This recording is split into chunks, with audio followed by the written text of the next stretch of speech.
David President, as you take the floor, this morning the Speaker made a communication and indicated that we found it abhorrent some of the contents of your your statement last evening, in which you described this House in not very good terms.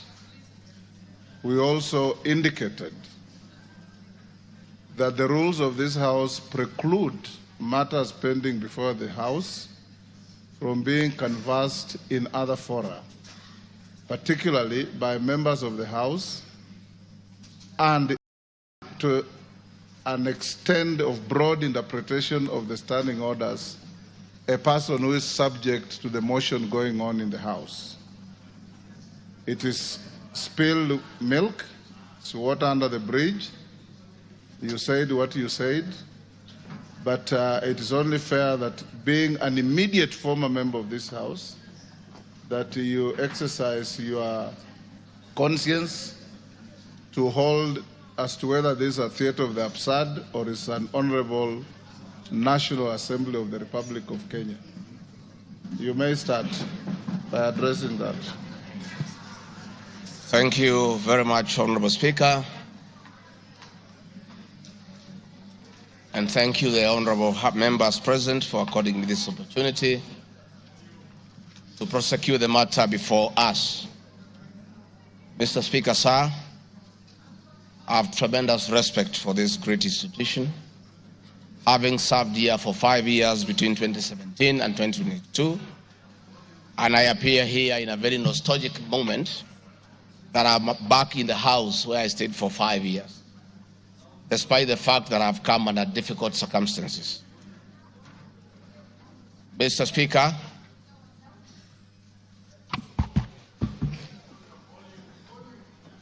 maybe the sound people, is that okay now? Mr. Speaker, sir, and the honorable members, I want to thank you for giving me the opportunity. I hope, Your Excellency, you have been advised by your lawyers that you are here to respond to specific issues in the motion. I have my advice. And not to talk generally. I know. Yeah, so rules of relevance will still apply to you as they apply to all members. Mr. Speaker, the motion before this great House alleges that 2 years ago, since assuming office, I have acquired property and wealth whose estimated value of 5.2 billion shillings. A significant number of properties to which this sum of 5.2 billion is erroneously and maliciously attached belongs to my late brother, the late Honorable James Gachagua, and as demonstrated by his will, a copy of which is attached. The fact as follows. Olive Garden, my response. The allegations that I own the Olive Garden Hotel is false. The truth is that Olive Garden Hotel used to belong to my deceased brother, the late Honorable James Gachagua, and therefore has never been my property. This is information that most of you may be aware, as it is in public domain. Upon his demise, my late brother left a will in which, in his recognition that I can take care of his family, he appointed me as one of the executors of his estate. In the said will, my late brother directed that the hotel should be sold, among other properties, and proceeds distributed as per the will. I'm also listed as a beneficiary together with other persons named therein. In accordance with these instructions, the hotel was sold by the executors to a third party. Owing to the above, I do not own the hotel and have never owned it, contrary to accusation in the motion. For the benefit of this august House and the general public, I have annexed to this response copies of the following supporting documents. My late brother's will, sale agreement dated 17th May 2023, an official search for Olive Garden Hotel Limited. Mr. Speaker, Bipingo Beach Resort, just as in Olive Garden above, this allegation is also false. Vipingo Beach Resort belongs to the estate of the late James Derito Gachagua. For the benefit of this House and the general public, I have attached annexed to this response copy of the official search for Vipingo Beach Resort Limited, confirming that the hotel is still in the name of my little brother's estate. Queen's Gate Service Apartments. The allegation is also false, as the property belonged to my late brother.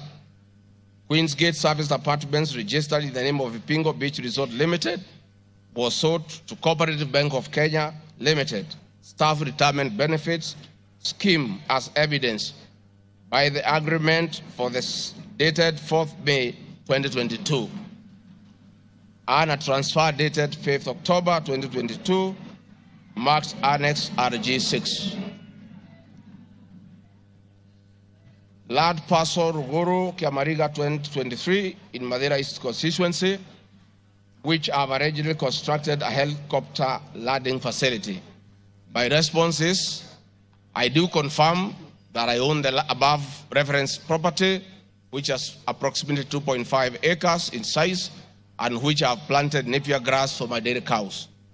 I purchased the land in the year 2023 for 3.5 million from farm proceeds coming from my dairy farm. I have read through the motion, and there is no iota of evidence adduced of the impropriety in the way I acquired this small property. Finally, on this matter, I wish to confirm that there is no helicopter landing facility for this particular parcel on the motion. This part is also false. I attach a copy of the agreement for purchase of this property, marked Annexure RG7. 40 acres of land purchased in Kakuret within Kabraine in Nyeri County. My response, I confirm that I own a property, having bought it in 2015, a time when I was not a state officer. I had not even been elected as Member of Parliament from the Honorable Joroge Wainaina, Member of Parliament for Kenny, who is present in his house, or I'm not sure whether he's present.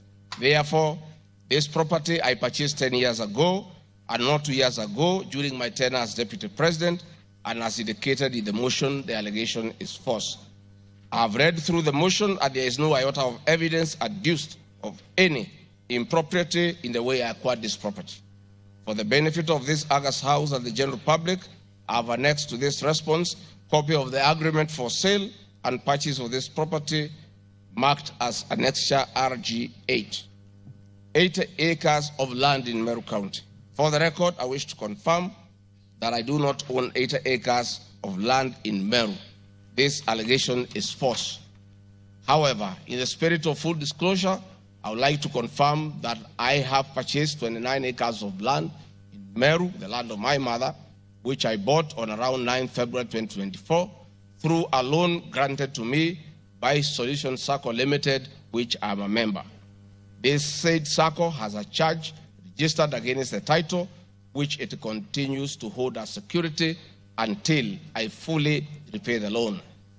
For the benefit of the August House and the general public, I have annexed to this response copies of the agreement of sale, marked RG9, and a letter dated 15 July 2024 from Solution Circle Limited, confirming that they financed the purchase of the property, marked Annexure RG10. Dairy farm in Nyandarua County. My response is, I do not have a dairy farm in Nyandarua County, therefore this allegation is false. The land in Nyandarua has no single animal. Companies. The motion alleges there are 22 companies owned by my family members and which have been used to massively launder money and conceal proceeds of crime, corruption, and benefit from influence peddling.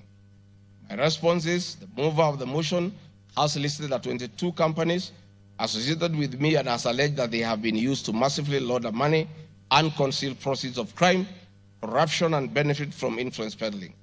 I have carefully gone through the motion and have not seen any evidence to support or prove the allegations therein. It is not clear to me how to respond without having seen any evidence incriminating the companies. I would like to be clear that these companies have not been involved in any illegal activities, and I believe that is why the mover of the motion has not tabled any evidence of impropriety with respect to the companies. It does appear to me that the mover of the motion was so meticulous to get all the companies associated with me and my family. And I believe that he also had evidence of illegalities committed by the companies, he would have shared or tabled that for the record. However, it is not possible to get evidence of illegality where there is none. Having said the above, allow me just to mention a few companies because there are many. Regarding Gachagua Foundation, this is a foundation I incorporated in 2022, and I clarify that the foundation is a non-profit making entity with the sole objective of uplifting the lives of less privileged in society. This foundation therefore does not trade, and honorable members, you are aware that by law, a foundation cannot be used to trade.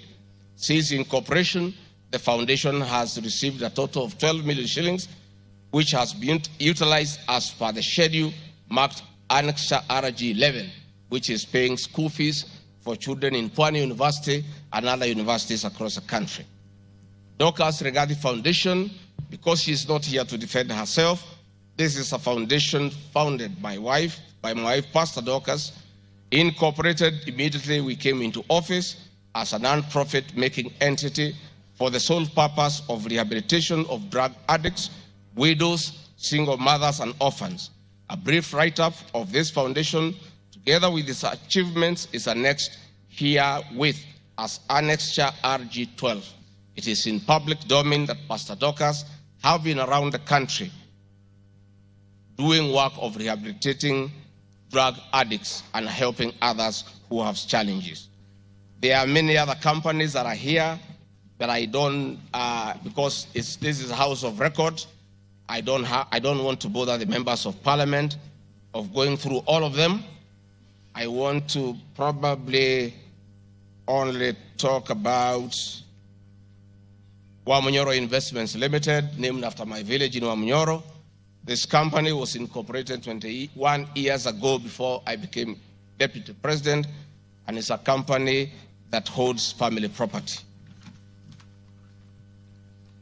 Mr. Speaker, sir, I've been accused of exerting influence on officials in the Ministry of Lands to issue an allotment letter to Wamunyoro Investments Limited and using the fraudulently acquired documents in support of a court case. My response, Mr. Speaker, sir, and honorable members, I wish to confirm that Wamunyoro Investments Limited has never been issued with any letter of allotment for land in Embakasi. Wamunyoro Investments Limited purchased this land from a third party in the year 2012. The company's ownership of this property has been confirmed through two legal processes. One, a case was filed before the National Land Commission in the year 2016, adjudicated, and a determination was made that this property belongs to Wamunyoro Investments Limited. That was long before I became the Deputy President of the Republic of Kenya. Again, a matter was filed in High Court, case ELC, case number E242 of 2022, which was filed before I became Deputy President. All the documents filed in support of this case were filed in court before I became Deputy President, and no documents have been filed by myself in court upon becoming Deputy President. This being the case, it is not true that I have used my office as Deputy President to manufacture documents filed in this matter. The High Court found that this land legally belongs to Wamunyoro Investment Limited and issued the appropriate direction. This matter has since been challenged in the Court of Appeal. I invite any honorable member who may want to be enjoined in this case to have the liberty to do so. Mr. Speaker, sir, I have been accused in the irregular procurement of mosquito nets at a cost of 3.7 billion.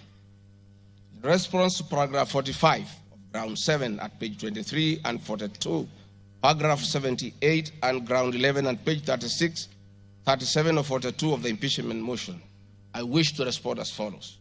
It is not true, as claimed in paragraph 3 of the witness affidavit of Andrew Molwa, that I was involved in the KEMSA 3.7 billion irregular procurement of malaria nets, either directly or through proxy. Further, Shobika Impex Limited was not awarded the subject tender as the Acting Director of Procurement, Dr. Justice Kinoti, by letter 5th May 2023, formally notified Shobika Impex Limited that its bid was unsuccessful because its tender security was not paginated and the tender was hence non-responsive. That is clear at paragraph 4 of the witness affidavit of Andrew Morua. He contradicts himself by claiming that on 11 July 2023, I pressured him to surrender the original bid board, yet by the letter dated 5th May 2023, KEMSA had requested for collection of the original bid. Thus, there was no cause to pressure to be exerted on Mr. Morua for any other purpose. I am aware of a foreign company known as Shobika Impex Private Limited, domiciled in India, and which appointed Crystal Kenya Limited as its local agent in the year 2014, that is 8 years before Rigathi Gachagua became the deputy president. To date, Crystal Kenya Limited has complied with the agency terms between itself and Shobika Impex Private Limited, annexed hereto and marked as Annex RG18 in an appointment agency letter by Shobika Impex Limited in the year 2014.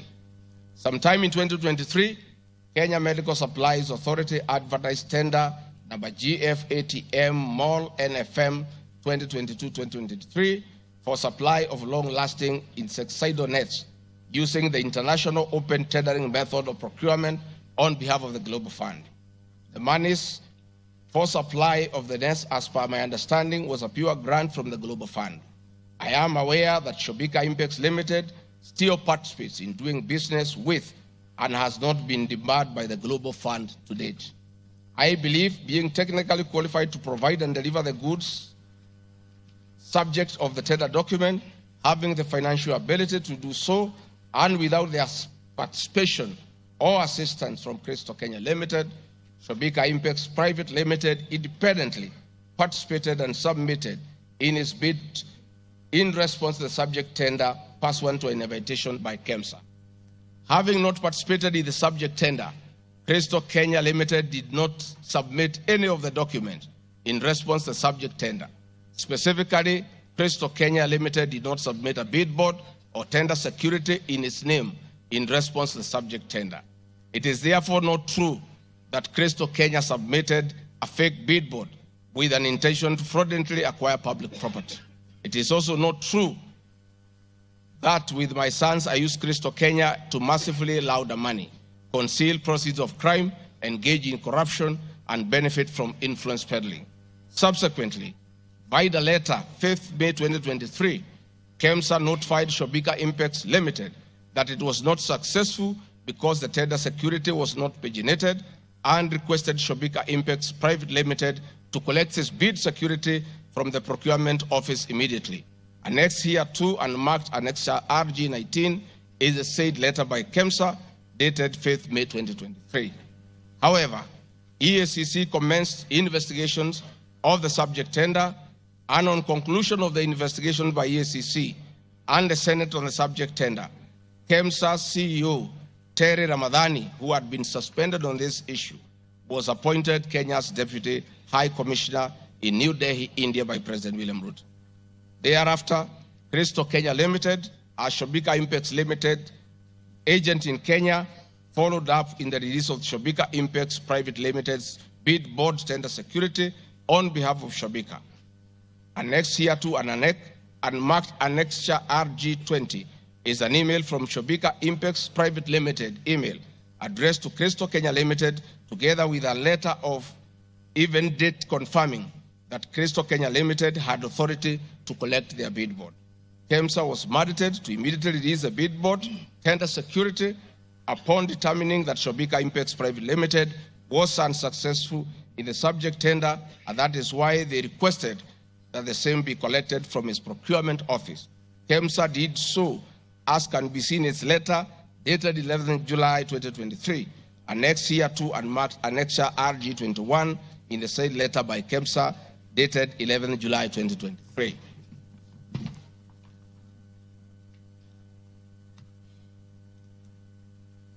Mr. Speaker, noting that Shobika Private Impex Private Limited was not successful. It did not supply any goods, and it did not receive any public funds in payment thereof with respect to the subject tender. Accordingly, I have not committed any crime under Section 45(1), 46, 47A(3), and 48(1) of the Anti-Corruption and Economic Crimes Act, and Section 2, 3, 4, and 5 of the Proceeds of Crime and Money Laundering Act.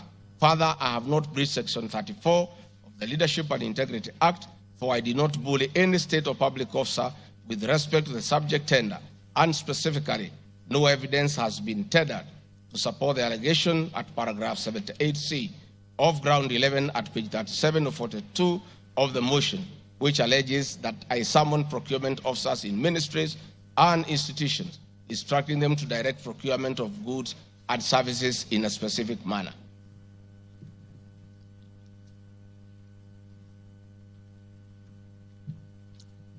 I have been accused of unnecessary and expensive renovation of the official residence of the Deputy President in Karen and Mombasa.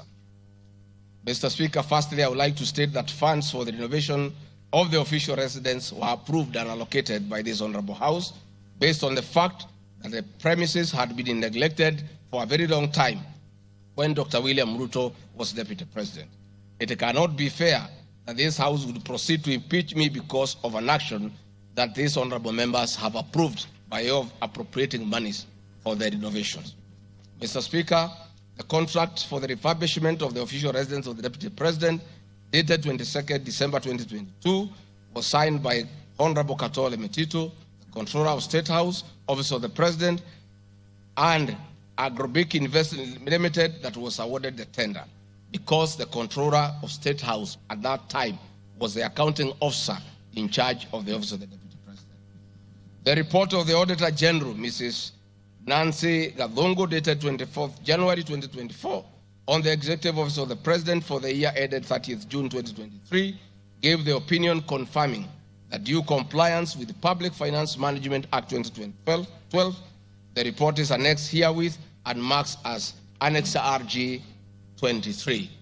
I would also like to add that the Deputy President, as Deputy President, I am not involved in procurement processes of my office, whether directly or indirectly.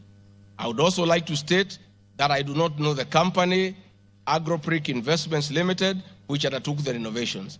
I do not know the directors and the company. I did not participate in the tendering or supervising of the same.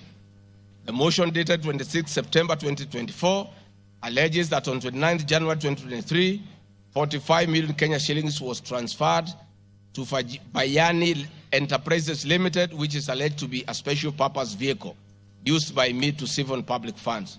No evidence whatsoever is contained in the motion showing that the said company is in any way connected to me or that I have any beneficial interest in the said company, which I am neither a director or a shareholder. I categorically refute the allegation, which is false and unfounded. Mr. Speaker, I would also like to confirm that I'm not a director or a shareholder, directly or indirectly, of the company called Agrobrick Investments Limited, and I do not know its shareholders or its directors. Mr. Speaker, there is an allegation of dubiously acquiring substantial portion of the sum of 100 billion paid to Lusona Events Limited. My response, Mr. Speaker, is just like in the above other matter. I have read the motion and I would like to state that there is no evidence that this company is linked to me. I wish to categorically state that I have no beneficial interest in the said company, and neither am I affiliated in any way to the directors and shareholders of the said company. I would also like to state that I'm not a director or a shareholder of the company and do not know its shareholders or its directors. I do not sit in a tendering committee. I am not the accounting officer of the Office of the Deputy President. I have also not had any complaints against the manner in which the company undertook the work. I am unable to confirm the allegations on funds withdrawn from the account of the company, since I am not a signatory to its account. I am not associated with the company in any way whatsoever. Mr. Speaker, the motion dated 26 September 2024 claims that I am reasonably suspected to be the principal beneficiary of the dubious transactions. However, Mr. Speaker, no evidence has been adduced or annexed to the motion to give credence to the allegations or suspicion. I categorically refute acquiring or benefiting from any funds paid to Lusona Events Limited, and therefore the allegation is false and unfounded. Mr. Speaker, I have been accused of siphoning money through St. Nicholas Rehabilitation and Industrial Training Institute Limited. My response, Mr. Speaker, is that the motion dated 26 September 2024 makes the claim that a payment of 21 million was made to a company called St. Nicholas Rehabilitation Center and Psychiatric Hospital. Then subsequently payment was made to Umalari Motors Limited. The motion claims that it is suspected that the entire transaction was used by me to siphon public funds and the payments typify money laundering transaction. I am not a director or a shareholder of this company, and I have never received any payments from this company. Similarly, I am not affiliated or related to the shareholders and directors of the two companies. No evidence has been annexed to the motion showing that I was a beneficiary of the funds paid as alleged. I wish to point out that I am not the accounting officer in the office of the Deputy President, and I am not aware that the payments made to this company by the office. The allegation is therefore false and unfounded.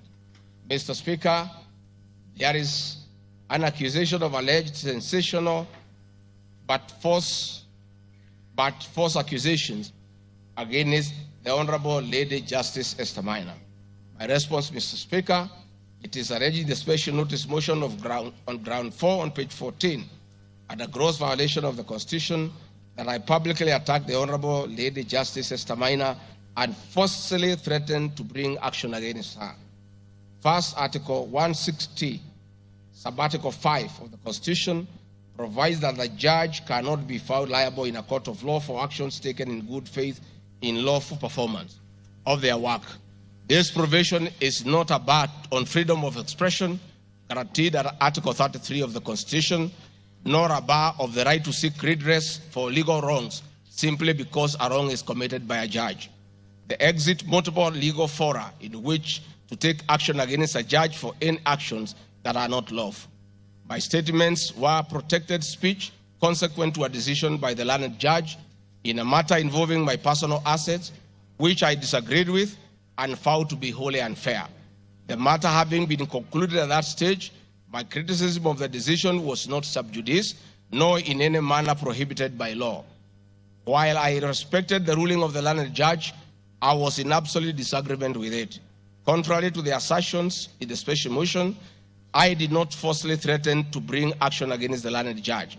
I took actual legal action available to every citizen of Kenya under Article 160B, subsection 2 of the Constitution, which allows any person to petition the Judicial Service Commission for removal of any judge and filed a legal complaint before the Judicial Service Commission, JSC, in March 2024.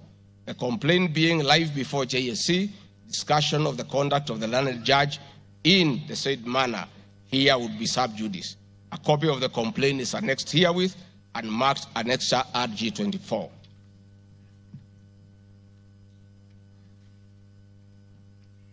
Mr. Speaker, I have been accused of diverting materials meant for construction of Kilifi Malindi Highway to tarmac a private road to Vipingo Beach Resort. My response, Mr. Speaker, I reiterate that Vipingo Beach Resort is registered in the name of the estate of my late brother, Honorable James Gachagua. Number two, the facts are as follows. King Charles III visited Kenya between 30th October 2023 and 30th November 2024. During his state visit, one of the designated places where King Charles III was to visit was Kuruitu Marine Conservancy, which shares a road with Vipingo Beach Resort. I have annexed a copy of the program for the state visit to Kenya by King Charles III, marked as Annex RG 25, which at page 13 on items 63 and 64 shows his departure and arrival at Kuruitu Marine Conservancy. There are several media reports confirming the visit by King Charles III to Kuruitu Marine Conservancy. I have annexed extracts of the media reports by the Star newspaper dated 7 November and by African News marked as Annexure RG 26. My understanding is that the road to Kuruitu Marine Conservancy was upgraded in respect of this visit, which also to benefit the local community, including amenities like Cheriani Secondary School, Cheriani Primary School, a mosque, and a public market as part of the corporate social responsibility. I wish to point out that the alleged road, that is Takaungu, Cheriani, Vipingo,